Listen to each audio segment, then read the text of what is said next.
మొన్న రోజు తిరుపతిలో జరిగిన ఒక సంఘటన మీ అందరికి కూడా మనం మీ ద్వారా ప్రజలకు కూడా చెప్పాం. ఇది పూర్తిగా ప్రభుత్వం తాలూకా అసమర్థత వల్ల, అలసత్వం వల్ల జరిగిన సంఘటన అని చెప్పి. ఎందుకంటే గత 5 రోజులుగా చూస్తున్నాం మా కుంభమేళ కోట్లాది మంది ప్రజలు ఏ విధంగా అక్కడ కుంభమేళ జరుగుతుందో పత్రికలో చూస్తున్నాం, టీవీలో చూస్తున్నాం, వింటున్నాం. కానీ ఇక్కడ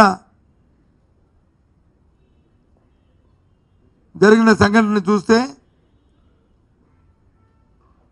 కడుపు తరుక్కుపోతుంది. వాళ్ళకి ఈ ప్రభుత్వానికి ఆర్భాటం తప్ప వాళ్ళకి ప్రచార తపనే తప్ప ప్రజల ప్రజల తాలూకు ప్రాణాల మీద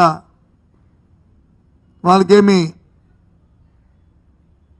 వాళ్ళకి భద్రత కల్పించాలనే భావన కానీ ఆలోచన కానీ లేని విషయం తేటతెల్లమైంది.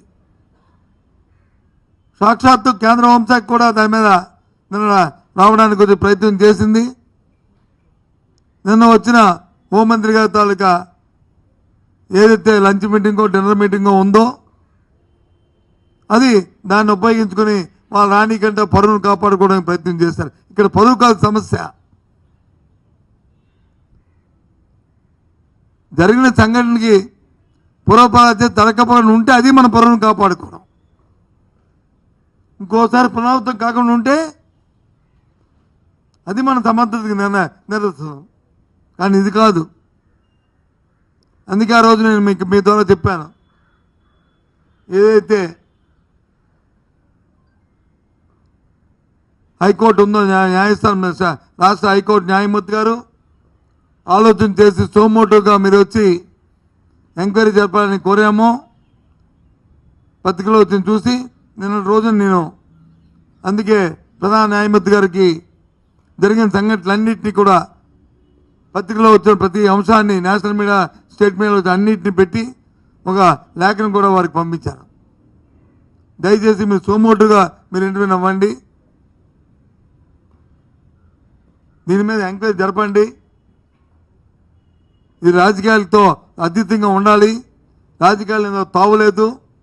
ఇంకోసారి ఇలాంటి సంఘటనలు జరగకుండా ఉండాలంటే జరిగిన సంఘటనకి దాని మీద కొంత